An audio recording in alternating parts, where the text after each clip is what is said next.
Hey y'all, welcome to another episode of the Hardy Wrestling Podcast with your girl Stephanie Hardy. Now, I know that this is a pretty late episode, but I've had other stuff going on. I hope you understand how life goes sometimes, but I did want to continue to just put out an episode to talk about everything that happened this week, because there was a lot that happened and I wanted to discuss it still. So of course I have your news and gossipish, which is power packed with lots of juicy stuff and secrets and whatever, and I have the opportunity to talk about my experience at Comic-Con, where I had my first ever Hardy Wrestling Podcast fan table, and I'm going to talk about the things that I enjoyed and didn't enjoy so much about wrestling this week. So I hope you enjoy this episode, and I hope this gives you a little bit of an escape from a lot of the crazy things that are going on in the world right now, and I hope that you're being healthy and being safe and being your best self. So with that in mind, enjoy this chill, positive, and passionate episode of the Hardy Wrestling Podcast.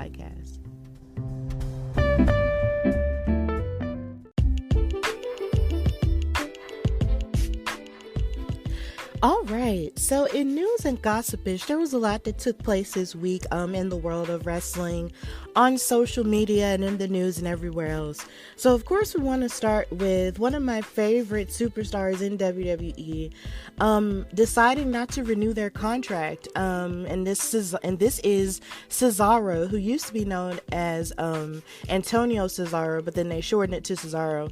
But either way, he was a very decorated champion in WWE, and he was there for a very long time. Like, I believe at least from maybe 2000, for as far as I can remember, maybe 2009, up until now. And the news broke out this week, I believe in the middle part of this week, that he didn't renew his contract and that he's leaving. And this made me sad, because the last time we saw him was on SmackDown 2 weeks ago. And he fought in a match against Happy Corbin, I believe, and he didn't come out the victor. But it's just the fact that I guess they really didn't have that much for him to do after that point. So he just decided not to renew. And it makes me sad that a lot of people are either departing from the company or are, being released and stuff, within the past couple of months. From towards the middle part of 2021 into 2022, there's just been a lot of shuffling going on and a lot of people questioning, where they're going to go in wrestling with their careers and how they're going to continue with it after being at the big top circus known as WWE. And Cesaro is one of them, and it made me disappointed because it felt like just this time last year he was in place to face off against Roman Reigns and prove that he was just as good enough to be Universal Champion, which in a lot of people's minds he was. He was one of my favorites to win the Money in the Bank briefcase last year, even though it did go to Big E, which I wasn't upset about. It was just the fact that he had so much potential to be a world champion at least 2 or 3 times, but it just never happened. And it's such a shame because he, was a great showman.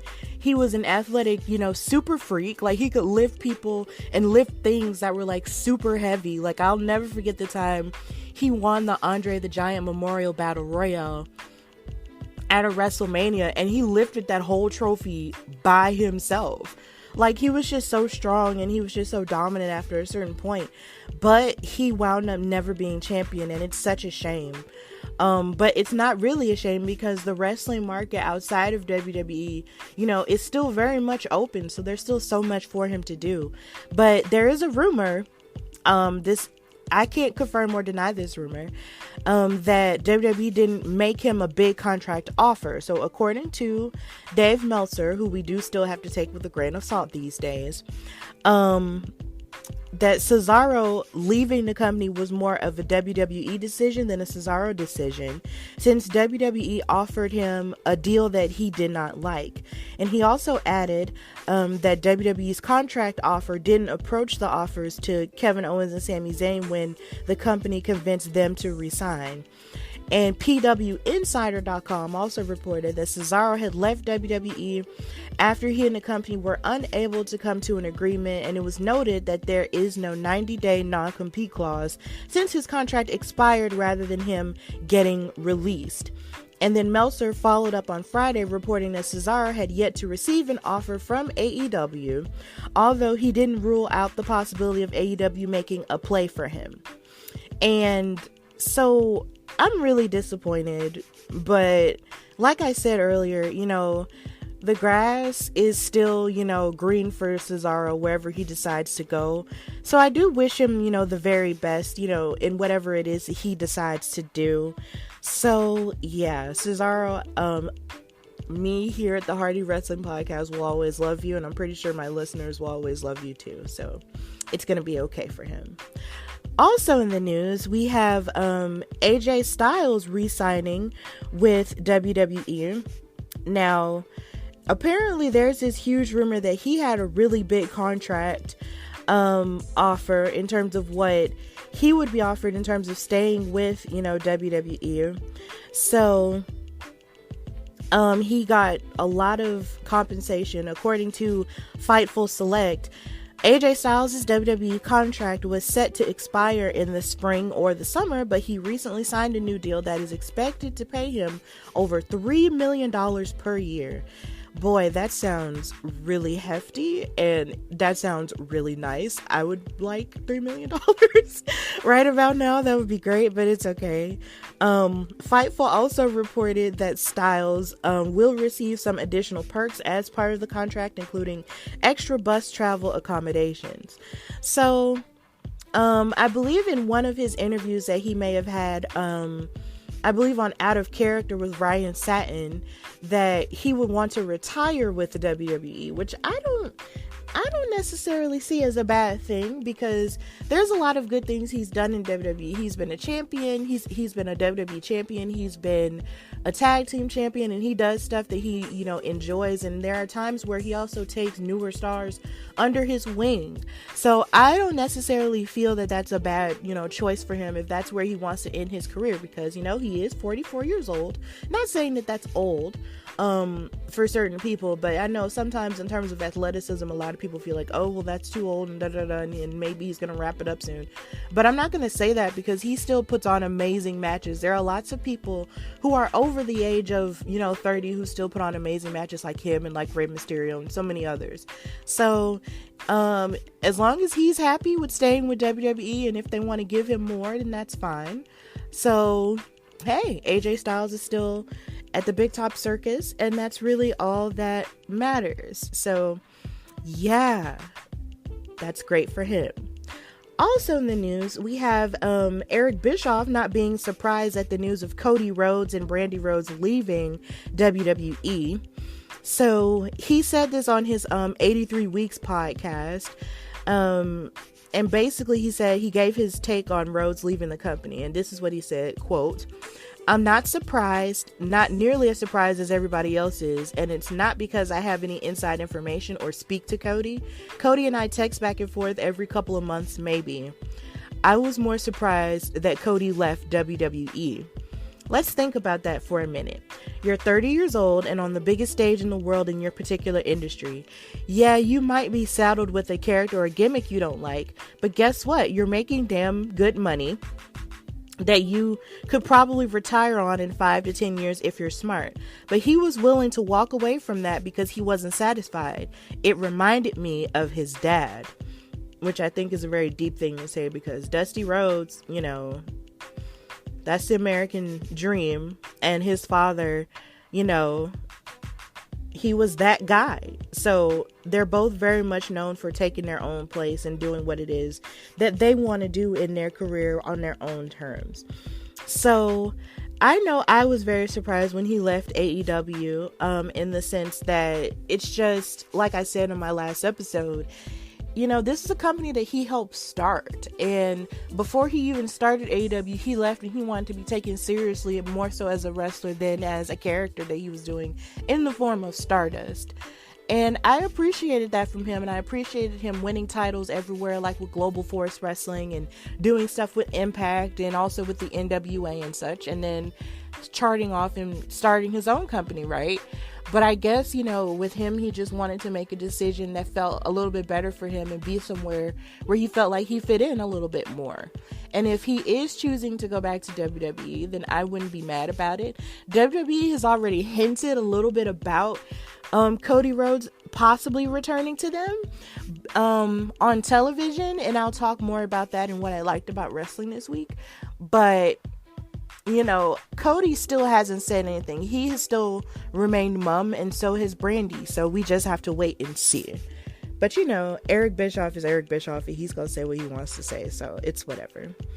Also in the news, we have the news that Drake Maverick decided to return to WWE, just in a different role, and this really surprised me this week.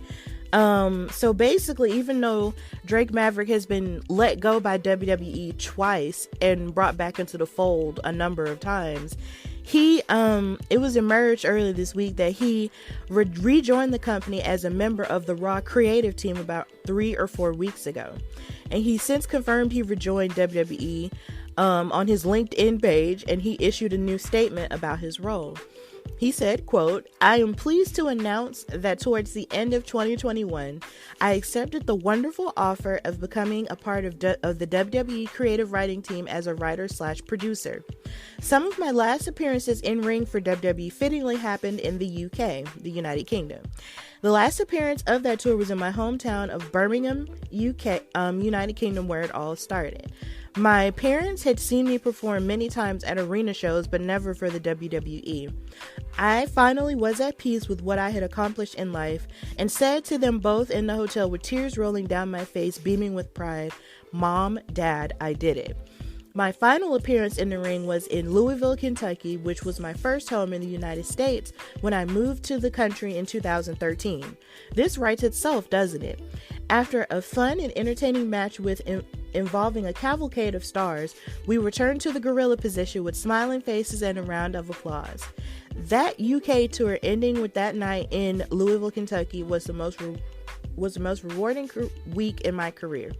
If you told me there and then that was the end, I was good with it. I now have the opportunity to expand my horizons even further in the industry I love, as well as many other avenues, including film and television. After a career beginning in 2001 as an in-ring performer, I have personally exceeded all of my personal expectations from a geographical and physical standpoint in a line of work somebody like myself should have never succeeded in. Needless to say, all thanks to the people I have had the pleasure of being around on the journey and this industry as a whole. I am blessed. I am in a blessed position in life. It owes me nothing, yet I owe it everything. Thanks for reading, James." And of course, James is his real first name. It's a pretty crazy journey for him, because he joined WWE in 2017 and he worked in various roles, because he was, of course, the general manager of the now defunct 205 Live in terms of its cruiserweight division. And then, of course, he went to being a superstar, and then he was running around with the 24/7 championship, and he was let go in April of 2020, which was a very sad time during that point, because that was when the pandemic was at its heaviest, and that's when a lot of people were being let go, and he was one of those people. And he released a very emotional video talking about how sad he was about it. But then he was brought back into the fold by being re-signed by WWE in terms of NXT and the Black and Gold brand. But then he was let go of last year, in November of last year, citing budget cuts. So I'm glad that he, is at peace with everything he's done in his career, even performing in Birmingham, UK, in front of his family. And now he's okay with being on the creative team.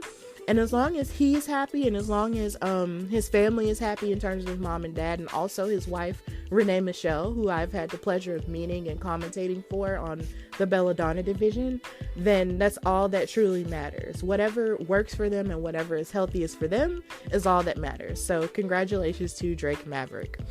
Also in the news, we have Montez Ford getting a cosign on social media from The Rock. Now, I love how this happened because on Montez Ford's interview that he had on Out of Character with Ryan Satin, he was talking about, how much of an inspiration The Rock was to him when he was an early wrestling fan. He talked about how The Rock was not only just an inspiration for him, but also his entire family. He said The Rock was his favorite, and he said, I was already hooked, but in school I would write my K's how he would sign his name, style, dress, electrifying, everything he says he is, just how he is as a person as well. A huge inspiration to myself, my family, and getting us through so many hard and rough times going through personally. That's why I hold true and dear to The Rock in my heart. So upon hearing these comments and seeing this clip of this interview rolling around, The Rock took to social media to praise Montez Ford and stuff. He said, just taking a moment, this is The Rock talking now, just taking a moment to tell this man, Montez Ford, how much I appreciate his kind and beautiful words. We've never shared the ring together, but pro wrestlers all have a very special bond. Pro wrestling is a very unique, intense, and wild culture that's not for everybody. When you love the wrestling business, you become very respectful about the wrestling business. And when you're respectful about the wrestling business, you become passionate, in all caps, about the wrestling business. It seeps into your DNA.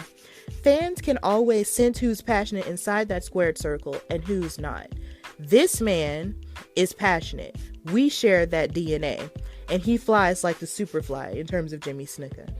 And he told him to keep kicking ass, brother, and give my love to your family. And when you become world champion one day, I'll be right there rooting you on. This blessed my soul. This blessed my soul because, to be honest, I'm one of those people who was on the train of feeling like Montez Ford could be a world champion someday. He could very well be a Universal or WWE champion or unified, whatever is about to go on. Because he, outside of tag team wrestling, he just has all the charisma.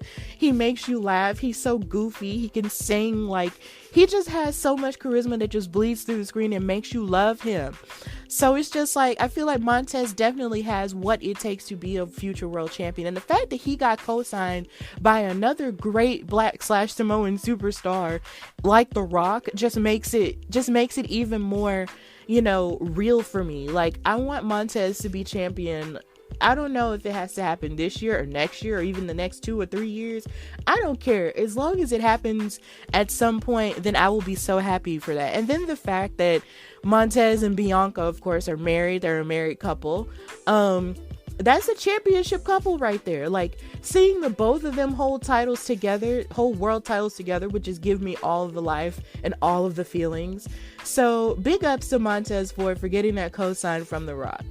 And I also love how this happened the week of my 1-year anniversary of being retweeted by The Rock, while watching Young Rock and complimenting his mother, and saying that she was everything.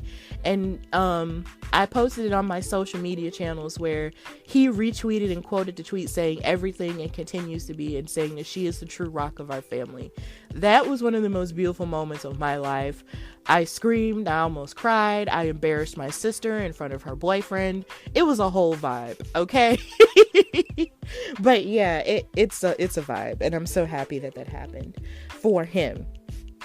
And lastly in the news, I'm going to talk about this funny interaction that Bayley had with Rhea Ripley on Twitter after her match with Nikki ASH.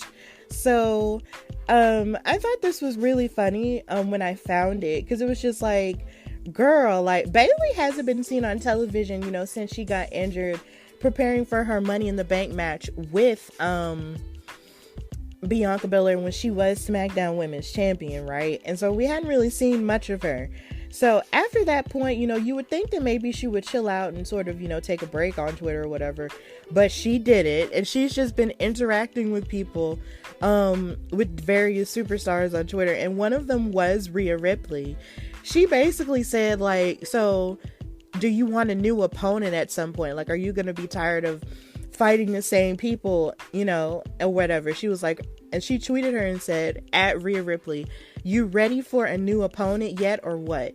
And then Rhea Ripley retweeted and commented and said, you volunteering to be my new punching bag. And I think this is interesting because we don't know where Bayley's going to end up when she comes back. Like, she was on SmackDown, like I said earlier, and then she got injured and then the WWE draft happened, right? And so a lot of people that they did not announce who was going to be, on various shows or whatever for the draft was Bayley, and then also Lacey Evans, who was out with maternity leave, and Asuka, who we haven't heard much about in a while too. So it's just like, where are these girls gonna be? A lot of people are gunning for Bayley to go on Raw, for the new feuds with the types of Rhea Ripley, and also reigniting a feud with Bianca Belair should she win the Raw Women's title at WrestleMania this year against Becky Lynch. So I think that would be interesting. Rhea Ripley versus Bayley would be cool. Bayley's one of the 4 horsewomen. Rhea Ripley is always touted as one of the future superstars of the women's division in WWE. And she is in desperate need of a new opponent because her fighting Nikki ASH is kind of getting long in the tooth at this point. So yeah, I think that would be really cool. So that's all for news and gossipish. And now I'm going to talk about my Comic-Con experience with the Hardy Wrestling Podcast fan table.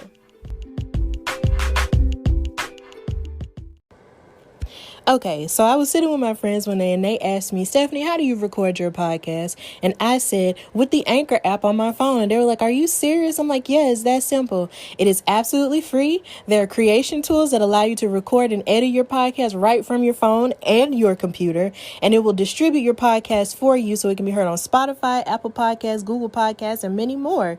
You can also make money from the podcast with no minimum listenership. And it's got everything you need to make a podcast in one place. They even have classes and stuff that you can listen to that will give you all kinds of good tips on what you need to do in order to make the best podcast. So if you want to do this, download the free Anchor app or go to anchor.fm to get started. That's anchor.fm, or download the free Anchor app to get started.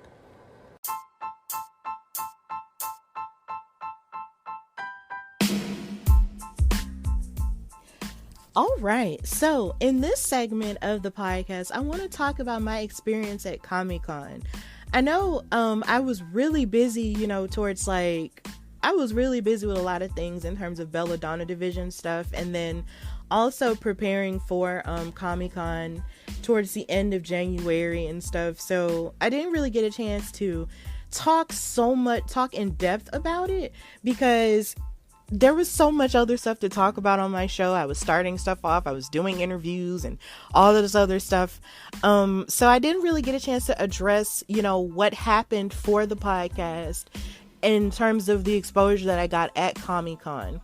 So for my listeners who may or may not know what Comic-Con is, basically this is like a convention of sorts, like when you think of a giant comic convention, except this one is, stationed in Alabama, and it's Alabama's largest anime convention. But the thing is, even though it is an anime convention, there are so many different people who have various tables there and various experiences there. You don't necessarily have to come, dressed in just anime stuff. Like, there's stuff, for everybody. There's all kinds of video game things. There's all kinds of other nerd-like things, like in terms of other stuff that you might like animation or Star Wars and stuff like that. And really for the first time ever, they decided to incorporate more wrestling things as well.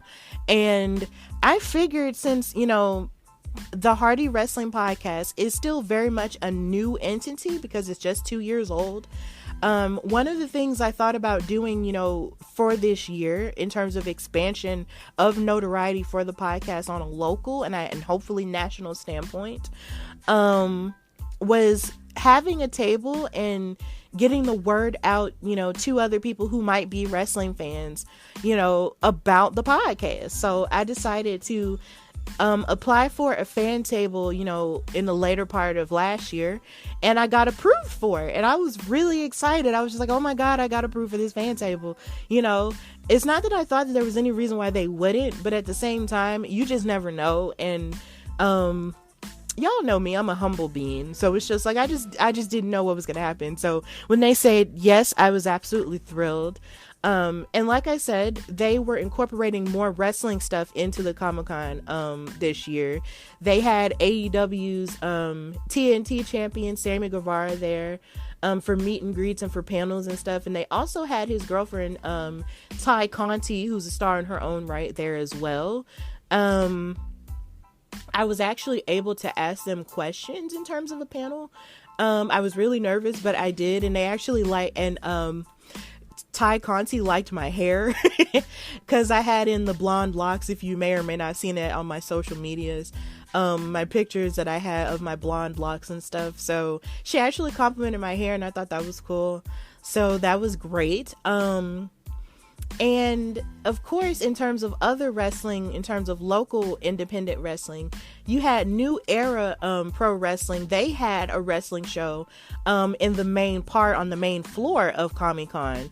And it was also being sponsored by Blurred Over, which is a podcast / LLC company ran by Micah Blair, who decided to create a space for Black nerds here in the state of Alabama, or in Birmingham and stuff. And he and his team have done an amazing job in terms of expansion of their brand.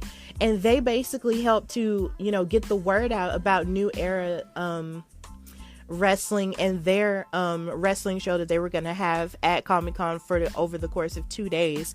And I actually experienced some of the show, and it was really great. I enjoyed it, and I saw a lot of people who I am interested in having on my show, and even having on my show again, because Big Smooth was there. He's a former Spartan wrestling champion, and I had him on my show at the in the earliest parts of the Hardy Wrestling podcast, and I want to have him back, just to have him on video this time, because of course y'all know when I started the Hardy Wrestling podcast, it was just audio, and now it's grown into audio and video in terms of my interviews. So if I can have him back, that would be really great. Or if you are listening to this podcast, and you were at that show, or you performed in that show for New Era Pro Wrestling, please, hit me up on social media so I can have you on, because I'm very much interested. This is an open door. I would love to have you on. But I really enjoyed being there and watching that show. It was great to see wrestling get more exposure. And then there were people in the audience, who had never experienced a wrestling show before. Like, I was in the audience and sitting in front of like these two girls who were very new to wrestling, and they were reacting to everything, and they were into it. And it was just really, exciting for me as a person who's been in wrestling for so long as a fan, to see new people get into it. Like, that's the kind of stuff I enjoy. Like, I don't have, there are a lot of wrestling fans who might have sort of like a little bit of gatekeeper energy, which is something that people do talk about, but I don't have that energy at all. Like, if you're a new wrestling fan, get into it, get into it. If you find something that you find interesting about it, get into it, talk about it, learn about it, like, do that. Like, I love stuff like that. It's great. So I really enjoyed the New Era Pro Wrestling show. And I feel like I'm all over the place, but to go to my part in terms of having a fan table there, it was me and my best friend Cinnamon, and later on my best friend Cinnamon and her husband Salvador, shout out to them. They helped me so much this weekend, and they didn't even have to, but they really chose to, and they showed up for me in a big way, and I really appreciated it. And my boyfriend showed up for me too in a different way as well. So we set up the table. We got there, we woke up early in the morning and got there that Friday, and also that Saturday and that Sunday, like super early, and set up the table and everything. Like, they had tablecloths and chairs for us, and I ordered a tapestry sign with the logo of the podcast on there. We set up a smart TV to show a lot of my interviews and various matches, some of my favorite matches and stuff on the smart television and stuff. And then I had pins and business cards there. I had like 2 sets of microphones there, one that I use for audio and another one that I use for interviewing on camera, like, set up there. And then I had another chair, and I had my NXT UK women's title on the table later on as well. And that drew in a lot of, interest, right? When you have a table at these conventions you're hoping that people are coming to your table to engage with you and talk with you about what you've got going on, right? And so we were on the third floor, and there was a lot of action on the third floor. They had a shop there. They had, this Star Wars group there. They had this other group there that was centered on Resident Evil and their soldiers and stuff. Like, that was really cool. So there was a lot of traffic coming in and out to the table over the course of the weekend. And I had such amazing interactions with fans who were, pumped about being at the convention itself. And there were lots of different fans who were dressed in various cosplays that me and Cinnamon loved. Like, she saw a lot of different anime cosplays that she loved, like with JoJo's Bizarre Adventure and so many other animes that she watches and stuff. So it was good to see her get those interactions and stuff. I let her borrow one of my Bianca Belair wrestling t-shirts, just so she could, fit into the aesthetic of the fan table as a quasi wrestling fan and stuff. And she did her very best to tell everybody what was going on in the moments where I needed a break or if I was interested in seeing something else. So I do give her props for that. I also was able to meet some of the wrestlers who participated in the show.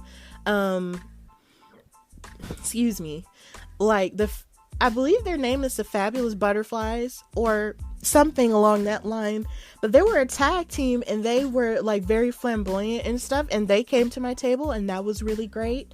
There was another wrestler by the name of James Hardy who was able to come to my table because his wife and his mother and their baby came to visit our table because they saw the women's title that I had, and they were really pumped about it. And she was just like, why didn't I come to this table, immediately, and she saw the title and was like, my son is a wrestler and he's participating in the show downstairs, maybe we'll have him come up.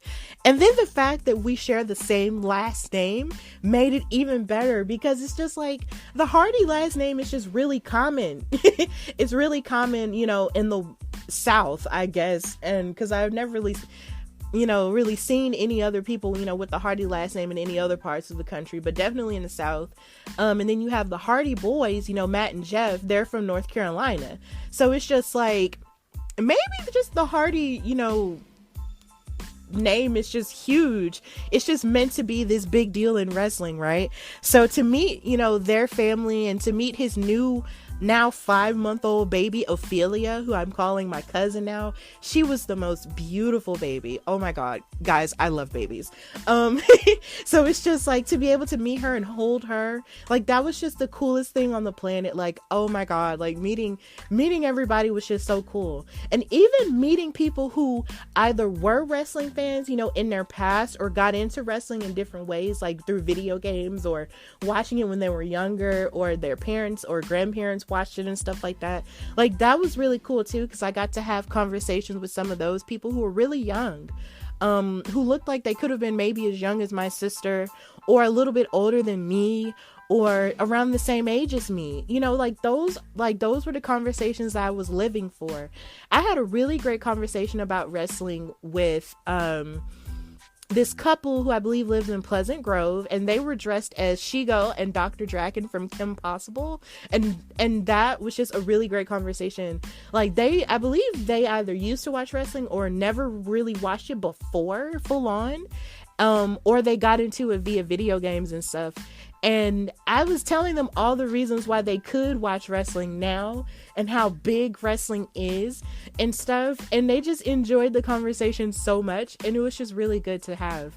Then I met this really big group, oh my God, of teenagers from Tarrant, I believe, the Tarrant area of Jefferson County. They were so excited to talk about wrestling with me, especially this one young guy. His name is Tyler, I believe, who follows me on Instagram now. He was so excited to hold my women's title because he had never held a replica title before, and he was just so excited, and it was just the most precious thing. Like, the excitement on his face, like the joy that they had, just even talking about wrestling or seeing the title and stuff like that, and talking about it with me. It was just so nice to see them have that much joy, and to see him have that much joy in holding a title. He was just so excited. He posted the pictures on Instagram and stuff, and he thanked me in the comments and everything. It was just so precious. Like, oh my God. Like, I just love it when people get that excited about it. And then I was able to interview a few people like Blurred Sunbae about her exposure into wrestling, which had more to do with reality shows like Total Divas and Total Bellas. Like, that's very valid, even though a lot of people, you know, in the wrestling fandom have a tendency to sort of look down a little bit on the reality shows. But a lot of people, especially of the female demographic, you know, might not have ever paid attention to wrestling otherwise if it weren't for those reality shows, right?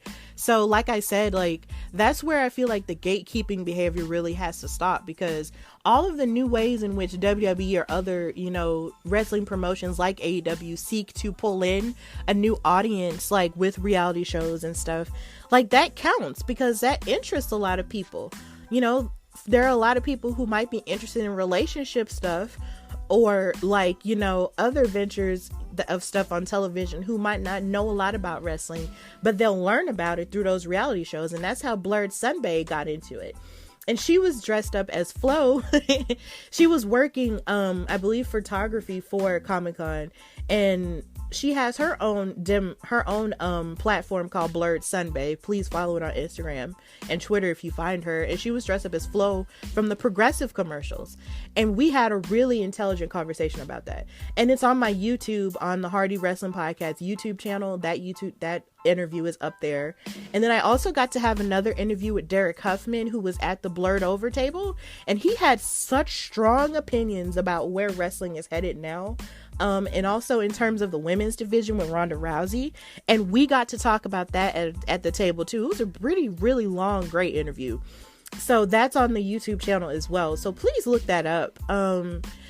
And watch those interviews, because I was just really happy, even though, you know, a lot of people love the idea of talking to, you know, really famous wrestlers and stuff like that. I found that I love talking to fans as well, because those conversations are valid. Like, a lot of where wrestling goes, you know, depends a lot on how we feel as fans, especially with social media being utilized as a tool for it.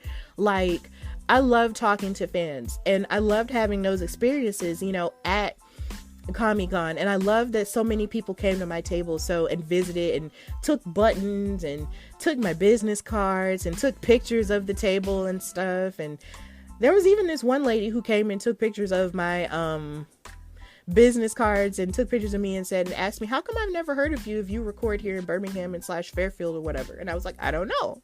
But she disappeared after that, and I wish we found out who she was, because she sounded like she was somebody important. But if she ever does hear this, you know, hit me up. Hit me up on Instagram and on Twitter, you know, at Queen Steph Hardy, and tell me what's up. You know, that's cool. But yeah, like, it was such a great experience to have and talk to all those people about various fandoms and Star Wars and talking about wrestling and stuff. Like, it was such a great experience, and I loved my fan table and how neat it was, and stuff like that. Like, it was just a really happy experience to have. Now, hopefully in the future, I'll be able to participate in more, you know, conventions like that, like Alabama Comic-Con. That's really the biggest one that's coming up, where Lita and Trish Stratus are coming. Oh my God. So that will be cool. And then there's also the Magic City Con that takes place at the River Chase Galleria in Hoover. Like, maybe I'll participate in that, but you know, some of these conventions, you know, have it to where you have to pay for stuff, and you know, y'all know people have to pay bills. So hopefully at some point I'll be at another convention, or I'll be able to participate, you know, in just festival stuff that we have here in Birmingham. Like for maybe Juneteenth or something, because that's also a really great place for Black businesses to sort of get their word out, because of course that's a national holiday now, Juneteenth is. So maybe that's something I'm looking into.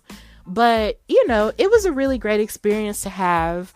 There were a couple of times where I did feel a little bit, you know, discontented, but at the same time, all of the great experiences that I had at Comic-Con, you know, I wouldn't trade for anything else in the world. So hopefully I'll be able to do something like this again soon, and get more of the word out locally and maybe nationally about the Hardy Wrestling Podcast, because this show deserves that platform and it deserves that notoriety. So Here's to the Hardy Wrestling Podcast and its continued success in conventions, in my room, on the streets, at SmackDown, Jesus, in another week or so.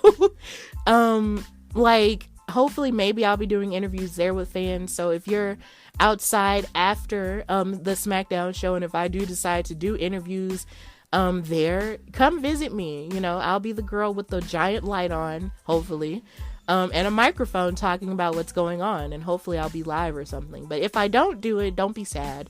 I'll still talk about it on the show. But, I've been trying to figure out if I want to go as a fan or go on an official basis. I don't know. We'll see. But yeah, that's my Comic-Con experience. If you were there and if you were listening to this episode, you can comment on this episode or share the clips of this episode where I talked about you. And yeah, we can just, talk about how much of a good time we had together. So that's the end of this segment. And now I'm going to go to what I loved in wrestling this week.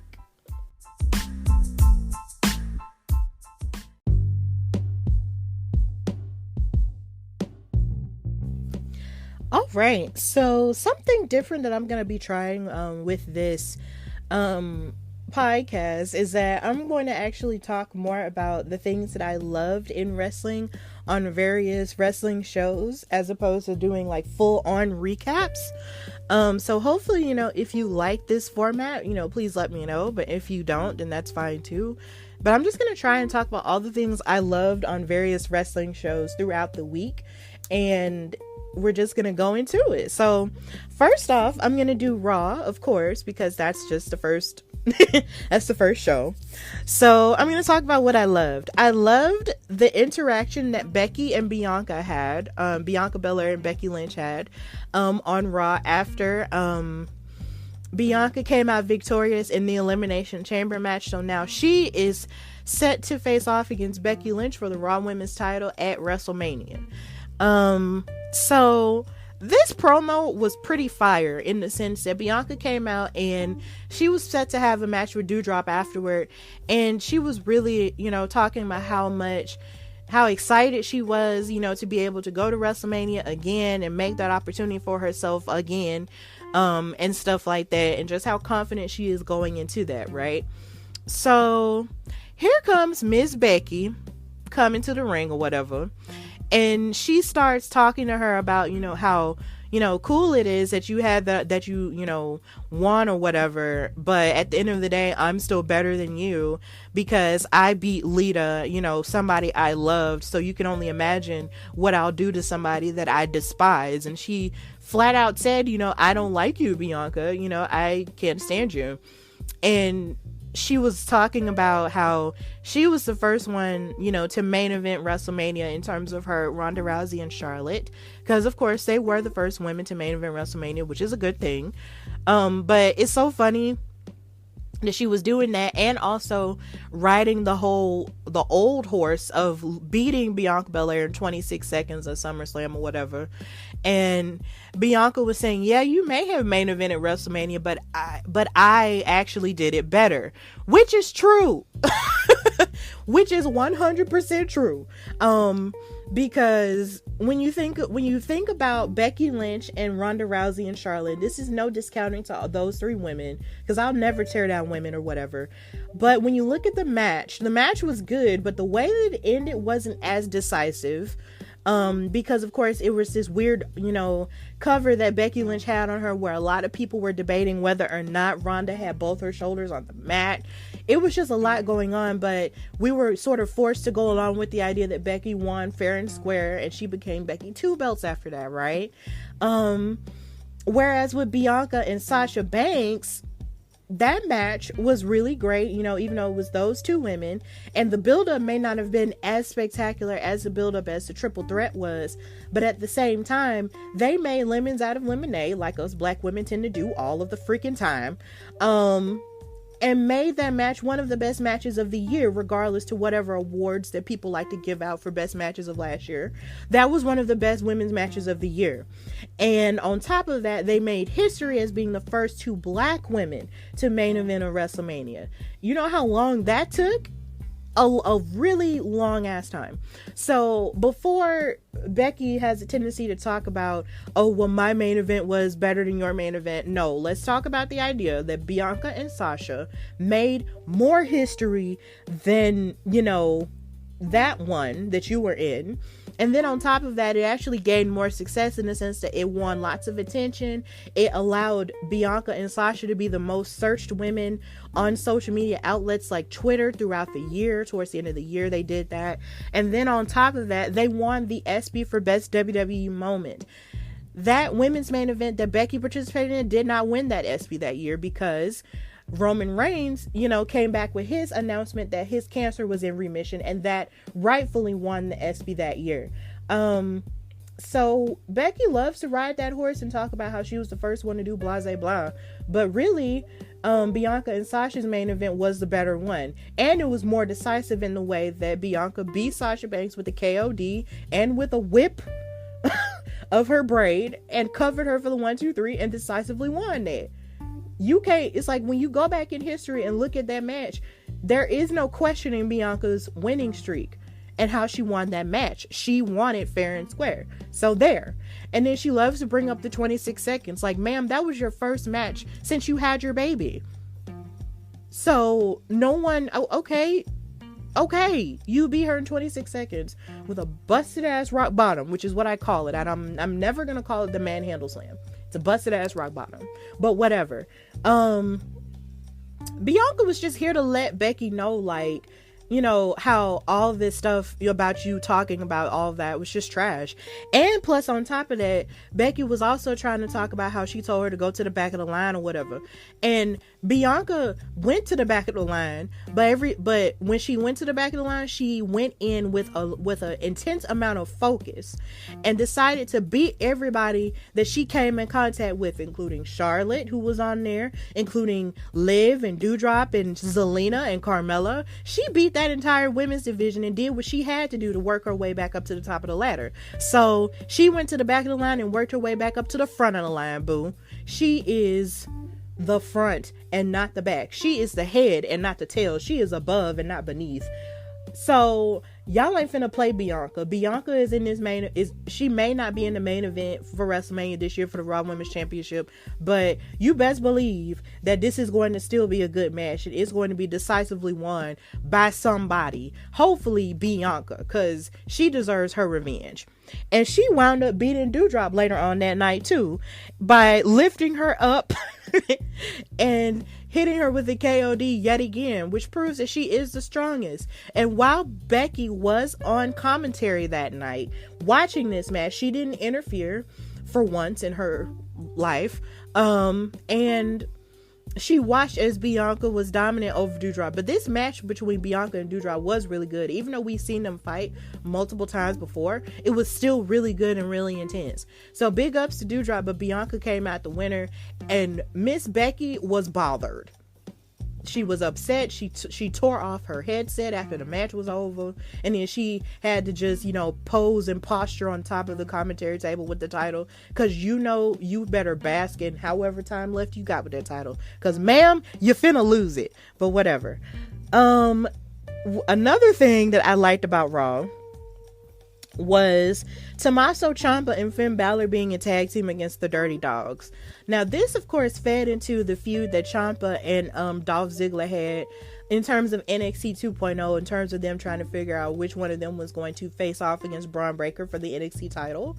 And this match was really good. I was actually proud that Tommaso Ciampa was able to, show more of himself on the main roster, even though he has done it before, but they tried to basically erase that. But don't erase that. We know it happened. Like, we remember stuff.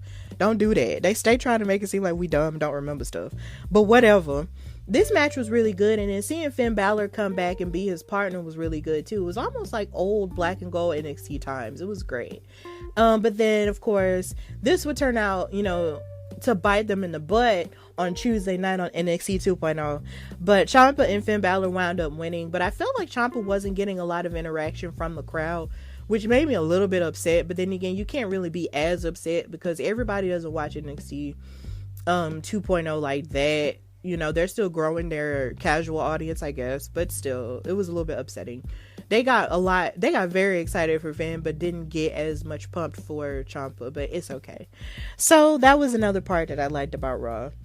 And then I definitely loved Angelo Dawkins' performance in his tag team match as the Street Profits against Alpha Academy. That was really good. And I feel like a lot of the praise, goes towards Montez Ford because he has the full package in terms of charisma and athleticism. But Angelo Dawkins really does have a solid athletic base as well. And we should praise him a whole lot more for what he does in the ring. He did a really good job in the moments where Montez wasn't able to perform. So he did a really good job, even though the Street Profits wound up, I guess, losing to the Alpha Academy. But either way, it was still a good match, and Angelo deserves kudos for his performance.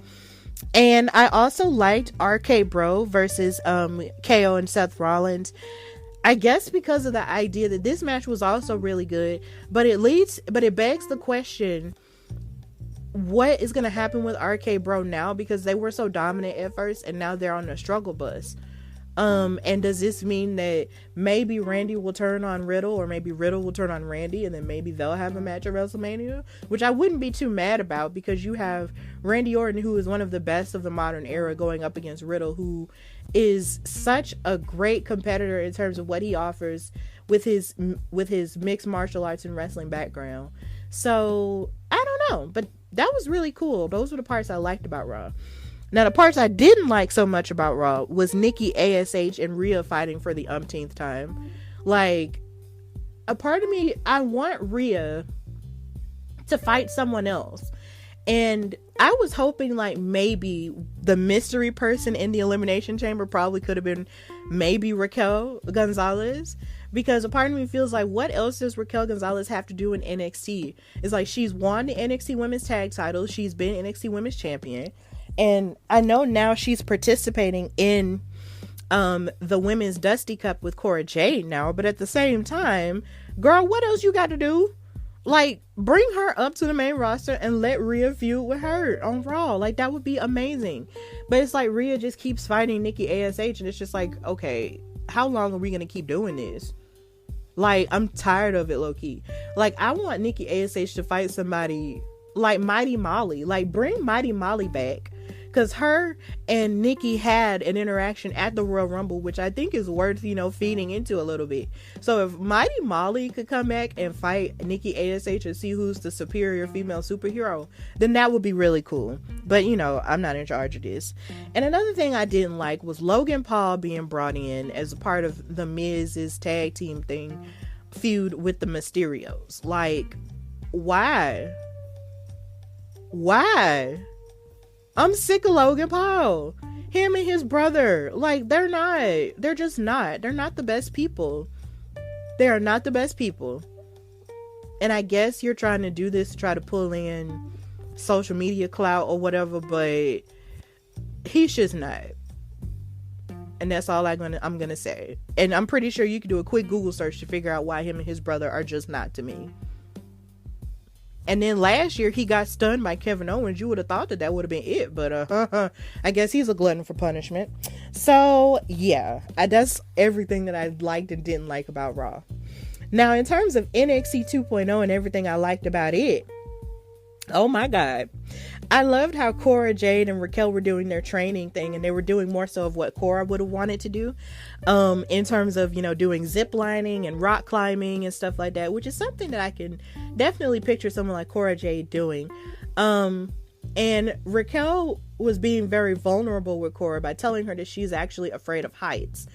And I thought that was interesting, because you would think that someone like Raquel, who rides motorcycles and sort of positions herself as such a badass, that she wouldn't be afraid of heights. But apparently she is, and I can attest to that. I'm a little bit afraid of heights myself, but sometimes I just still do stuff for the sake of, courage sake and living sake, just to say I did it. But heights can be really scary, and I totally get that. And Cora had the funniest joke when Raquel told her that she was afraid of heights and said, "How are you afraid of heights? You are the height," because Raquel is a tall girl.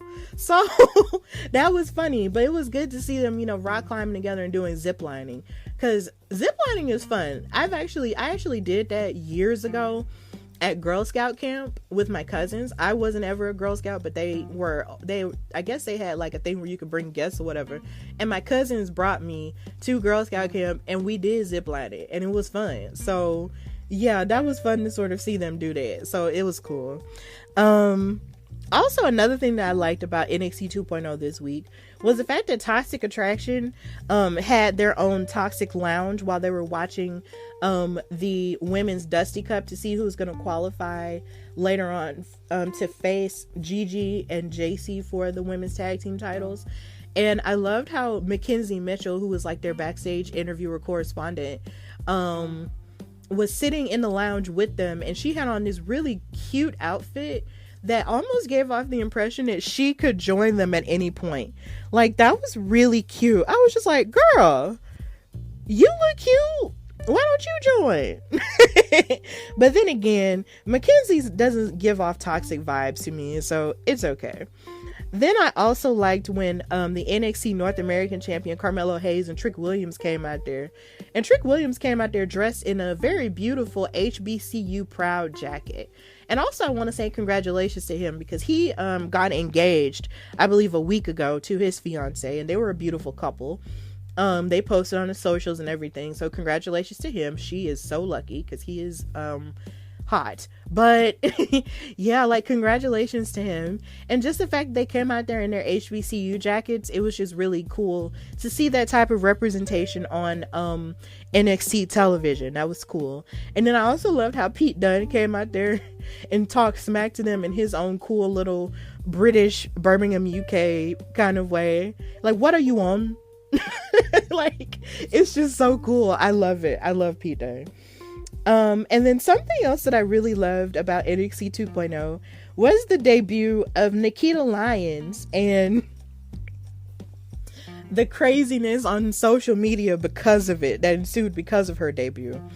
Nikita Lyons is a really great athlete. I want to say that, and I want to say that and, you know, stand on that, because a lot of what was going on Twitter was the fact that a lot of men were going crazy because of how good she looked. And don't get me wrong, Nikita Lyons is a beautiful woman. She is thick and she's gorgeous. You know, she has a beautiful face, beautiful hair. Like, everything about her is beautiful, and her gear and stuff, it's like, it's really cute. Like, she sort of comes out looking like a secret agent. Like, it's giving Laura Croft, or, you know, like La Femme Nikita, like the old TV show or something like that. Like, she just looks like a secret agent in a stealthy outfit, and it's cool. And then she has all this kickboxing and experience and stuff like that. Like, she's a really solid athlete in that ring, and she did a good job, you know, in terms of her debut. But everybody was losing their mind over her yams. Like, seriously, like, it was all about her yams. And a lot of people, you know, didn't take too kindly to that, because a lot of people were talking about all the other women in wrestling who have yams or whatever and stuff like that. But at the same time, you have to understand, men are gonna be men.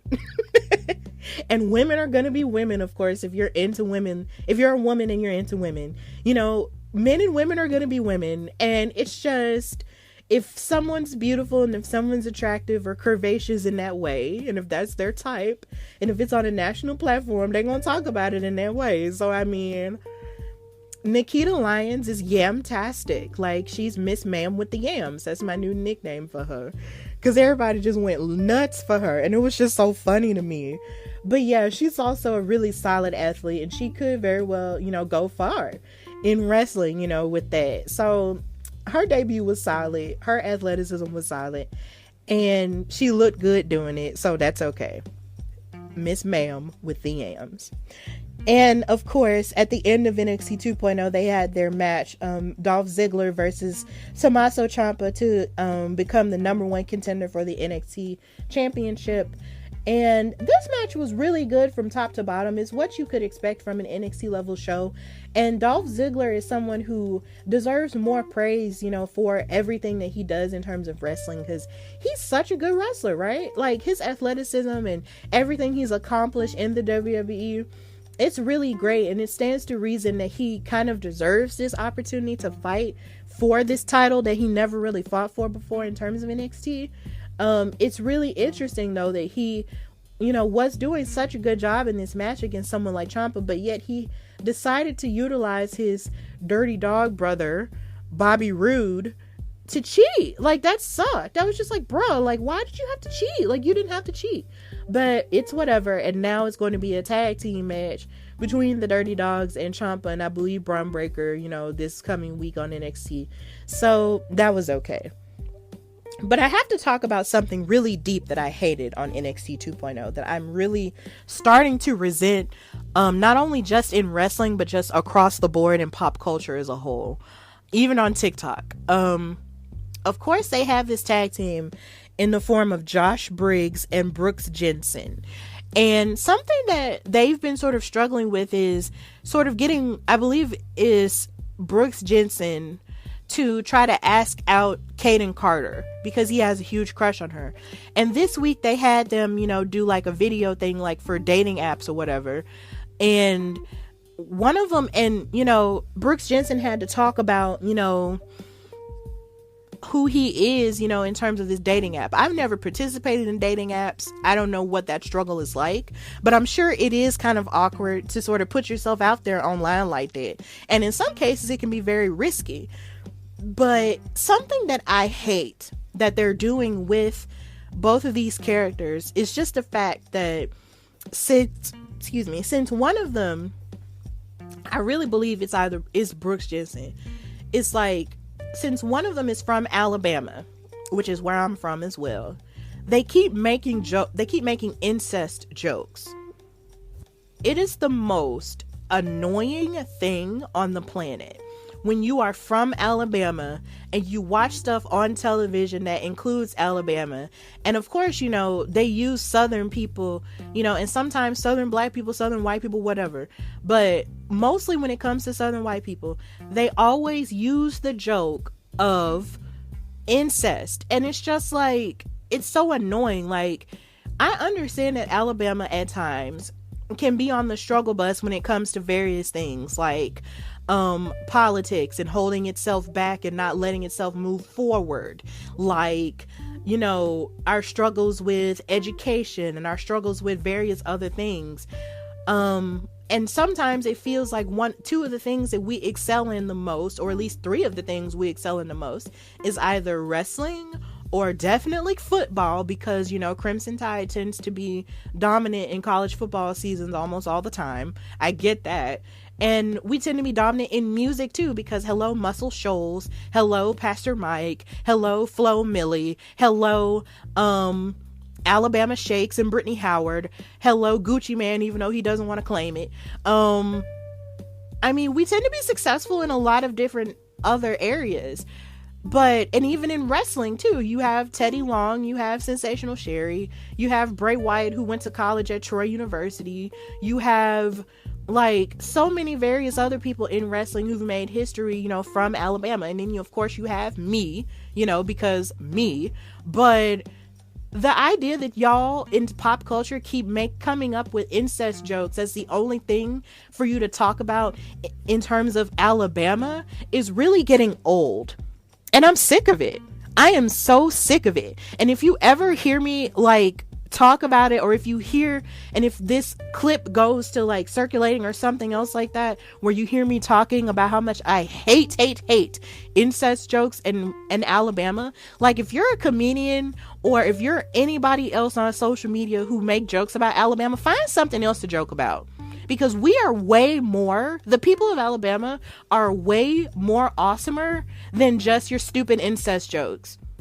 Like, we're awesomer than that. We are cooler than that. I'm cooler than that. So stop it. Find something else to joke about. Like, it's annoying as F. Like, I'm sick of it. I'm sick of the incest jokes. And if I ever go out of the state of Alabama and travel out of the state of Alabama and tell anybody in the wrestling business that I'm from Alabama and y'all hit me with an incest joke, I'm going to walk away from you immediately in that conversation.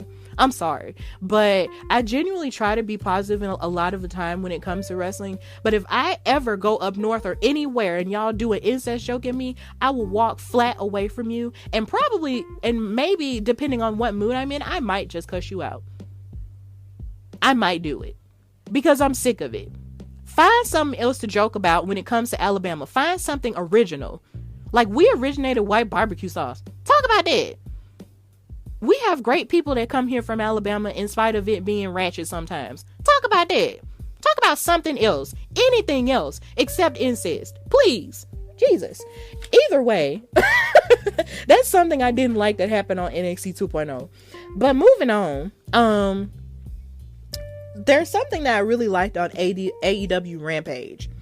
I loved Orange Cassidy's rap battle against the Acclaimed. And that entire segment, it made me laugh so hard. It made me laugh so hard how the Acclaimed was making fun of him and saying that he didn't have any black friends, and talked about him and said he looked like Malcolm Macklemore or whatever. And then when they got to the ring and started fighting with each other, they gave him the microphone to try to do some rap stuff, and Orange Cassidy, always doing the bare minimum, was like, yo. And then he kicked one of them, out of the ring or whatever. He was just like, word to your mother. And it was just so funny. Like, I hollered when that happened. I was just like, Orange Cassidy won a new fan in terms of that. I mean, because he's a great wrestler, but his character, like, it just cracked me up Friday night. I loved it. Then I also liked the Thunder Rosa Britt Baker contract signing, even though I felt like Britt Baker was given more to say in order to diss Thunder Rosa, and Thunder Rosa didn't hit her hard with the words, and that made me sad, because I was just like, Thunder Rosa, you've done amazing stuff inside and outside of AEW too. Why don't you use that and beat Britt Baker back with her words? Because Britt Baker was talking about her on the microphone and saying, like, I built AEW while you were out, wrestling in other places that basically don't even matter and stuff like that. And I'm sitting here like, girl, don't do that. Thunder Rosa is an NWA women's champion, like, and she's a champion in other places as well. Like, don't do that. Like, she works hard to put women's wrestling out there with Mission Pro Wrestling. Don't do that to her. Like, it was just horrible, and I can't wait to see Britt Baker lose. I'm calling it right now. I really feel like Thunder Rosa is going to take the title off of Britt Baker, because I'm just tired of Britt. I'm sick of her. So something that I didn't like about AEW Rampage was Andrade and his dumbed down performance in his match against Sammy Guevara for the TNT title at the very beginning of the show. Like, Sammy Guevara, is a good wrestler in terms of his, high flying, offense and stuff like that. But there have been times where I've seen Andrade do high flying stuff too, even though he's built more like a heavyweight. And for him to kind of like, it felt like he was dumbing that down for the sake of Sammy Guevara. And that disappointed me. Like, I hated Andrade's performance in that match. Like, the match wasn't necessarily bad, but I just wanted Andrade to put up more of a fight and show that he's just as even with Sammy Guevara in terms of his high flying work as well. Like, they're both lucha, so if they're both lucha, it needs to be, not a lucha heavy match, but at least show that you can, keep up with him. Like, keep up with Sammy. Like, Andrade, do better. Like, I just want better for Andrade. Like, he deserves so much more. And his performance in that match disappointed me. So yeah. Now, in terms of what I liked on SmackDown, however,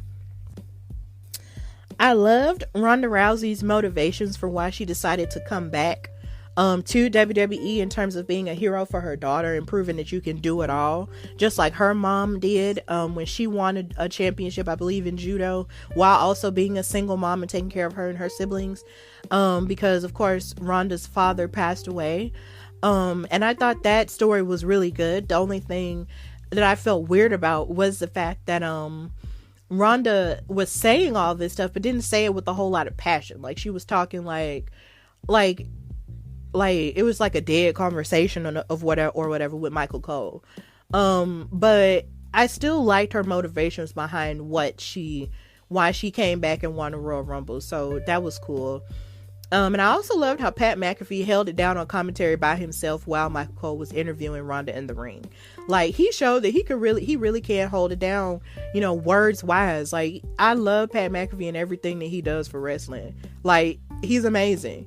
And I also loved the announcement that he's going to have Vince McMahon on his own show, the Pat McAfee Show. Like, that's cool. And it's also really rare because Vince McMahon really doesn't do interviews like that. But the fact that he's able to do that and do it, on his show, that's a really big get for Pat McAfee. So congratulations, to Pat McAfee and all of his success. I love him. He's hilarious, and I wish him nothing but the best. I also love the match between the New Day and Los Lotharios.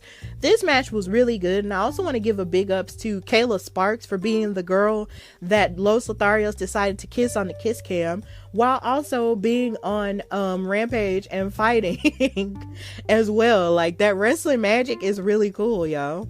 So I thought that was cool. So their match was fantastic, and the New Day came out the victor, and I love that the New Day came out the victor on the same day that WWE released the interview that Brian Saxton moderated with Bobby Lashley, Kofi, and Big E as black WWE champions of the modern era.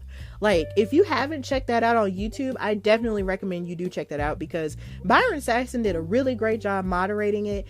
And, just hearing, how Bobby, Big E, and Kofi felt winning those titles, and what those days were like for them, and what it made them feel like, and what, in terms of validating, black athletes in that way, was really good. So please check that out on YouTube if you already haven't.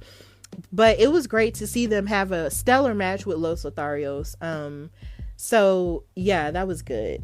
And I loved seeing Shotzi again on television, because I missed her, but she's been going through a lot of stuff and dealing with the death of her father, and she paid tribute to him, and her stepfather as well, using her wrestling gear in her match versus Sasha Banks, who returned in her Sailor Moon gear. And this match was pretty good. It was relatively short, but it was still good nonetheless. And Sasha Banks shows us that she is forever the women's wrestling GOAT, because she utilized this move I'm calling the Rocking Code Breaker, until, of course, they decide to name it something else. But yeah, she utilized the Rocking Code Breaker and then made Shotzi tap out with the Banks statement. And then Naomi was on commentary during the match, and she watched the match or whatever, and then she announced that her and Sasha were going to be challenging Carmella and Queen Zelina, Her Royal Highness, for the women's tag team titles. Now, I don't know if this is going to take place at WrestleMania or not, but I am excited about them getting back together as a tag team. I'm happy that now Naomi has shaken the demon of Sonya Deville off, and now going for something else, another title in the form of the tag titles. I'm definitely here for it, even though a part of me feels selfish and kind of wanted for Cameron to kind of come back and then win the titles as the Funkadactyls or whatever, but it's okay. Her and Sasha are a really good tag team, because it gives off Team Bad vibes, from 2015, 2016. Like, that's gonna be really cool. So I'm really happy that they're getting together as this tag team. I was so stuck on that I couldn't even focus on anything else. I was so happy. And then something that I didn't like about SmackDown, lastly, was Sonya Deville continuing to play second fiddle, even though she's an authority figure. Girl, you're playing yourself off as Charlotte Flair's muscle to try to beat up on Ronda Rousey. And she beat up on Ronda Rousey after she did her promo, and then after Charlotte came out and antagonized Ronda Rousey, and then Sonya proceeded to beat up on her, and then Charlotte beat up on her and everything, and it was almost like she was just acting like a hired gun. And then she went backstage, and Adam Pearce told her, you keep abusing your power, so now I'm going to put you in a match versus Ronda Rousey next week in Miami, Florida. And like, Sonya looked like she wasn't bothered, but then deep down inside she probably was bothered. But it's just, Sonya, she does nothing but prove that she's nothing but more than a mediocre second fiddle to a bigger star. It's just like, you played second fiddle to Mandy Rose, you played second fiddle to freaking Charlotte Friday night. It's like you keep bullying Naomi because of her supposed main character energy, because she's not a second fiddle to nobody. It's just, and now you're beating up on Ronda Rousey, and then you kept calling her a loser while you were beating up on her, as if Ronda Rousey isn't more successful than you in terms of MMA and the UFC. Like, literally during Michael Cole's interview with Ronda, he mentioned all of Ronda Rousey's accomplishments. She's been a Raw Women's Champion. She won a Royal Rumble. She participated in the main event, the first female main event at WrestleMania. She's the first woman to ever be inducted in the UFC Hall of Fame. She was the first women's bantamweight champion in the UFC. She has done all of these things. She's even been to the Olympics for judo. She did all of that. What has Sonya Deville done besides play second fiddle? I'll wait. Nothing. So I'm sick of her. I'm sick of Sonya. I'm sick of her. And I hope that Ronda Rousey stomps her face in Miami, Florida. My deepest regret is the fact that we don't get to see it in Birmingham, because they're coming to Birmingham the week after they're in Miami, Florida. But at least I'll be able to see her beat her behind. It's whatever. So that's all of what I loved and didn't like so much about wrestling this week. And now we're going to go to the conclusion.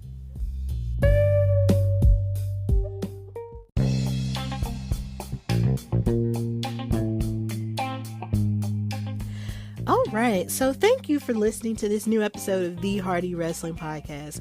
As usual, know that you can follow me, your girl Stephanie Hardy, on Instagram and Twitter at Queen Steph Hardy, and you can follow the podcast on Instagram at Hardy Wrestling Podcast and on Twitter at Hardy Wrestle Pod. Of course, I plan on having another episode next week, because there's just a lot of high octane stuff going on in wrestling in terms of the road to WrestleMania and AEW Revolution and stuff like that. There's just a lot of stuff popping off, so I'm going to try to be as consistent as I possibly can with these episodes. And I hope you've been enjoying my posts for Black History Month. I know they've been a little bit more sporadic this year, but at the same time, I still hope that I did what I could to pay tribute to all, if not all, but if not, a really good bit of people who have made Black history and are continuing to make Black history in wrestling. And it's kind of hard because there's so many people and there's only 28 days in February. It's a short month. So I tried to do the best I could. But of course, next month is Women's History Month, so that's going to be cool too. So I'm hopefully going to do some stuff with that as well. But like I said, I'm also busy with women's wrestling talk stuff as well. We're doing stuff after shows and also preparing for WrestleMania season. So it's just a lot going on, but I hope you continue to stick with me and the Hardy Wrestling Podcast and listen to it everywhere you listen to them. Anchor, Apple Podcasts, Google Podcasts, iHeartRadio, Spotify, and also my YouTube channel, The Hardy Wrestling Podcast. Please check that out. I also have videos of the interviews that I do, including my most recent interview with the politician and IWA Belladonna champion, Dexter Roswell, and his husband Logan, who's also training to be a wrestler. Please check that out if you haven't gotten a chance, and check out all my past episodes as well. So with that in mind, I also want to talk about something else I loved in wrestling. It has something to do with wrestling and also something Disney Plus related. So if you may or may not know, the Proud Family Louder and Prouder came out this past Wednesday on Disney Plus, which is basically kind of a reboot of the old Proud Family series that was, going on in our childhoods or whatever. And the Gross sisters, who were like the three big blue sisters who were ashy, who would bully Penny Proud and the crew out of their money and stuff. Something interesting happened. They noted something that's been played into the first 2 episodes is the fact that the Gross sisters aren't jacking people anymore, but they are music artists now. Like, they've started their own record label called Hands Up Cash Out, which was basically inspiration behind the title of this episode, Hands Up Yams Out. But they noted that they were related to Snoop Dogg. That Snoop Dogg is like their cousin who's giving them, tips on the music business. So I made the connection on social media that if the Gross sisters are also cousins with Snoop Dogg, then that means they're related to Sasha Banks. So Snoop Dogg, Sasha Banks, and the Gross sisters are related because they're all cousins. And I feel like that just makes all the sense in the world. The Proud Family is set into a fictional part of California. Snoop Dogg is from California, and they all represent the color blue in various ways, including Sasha. She's originally from California as well. So they're just a family of gangsters, and I think that's really cool. So that was just one more thing I wanted to mention. The fact that the Gross sisters, Snoop Dogg and Sasha Banks, are cousins. So yeah, but that's all for this edition of the Hardy Wrestling Podcast. And until next time, bye y'all.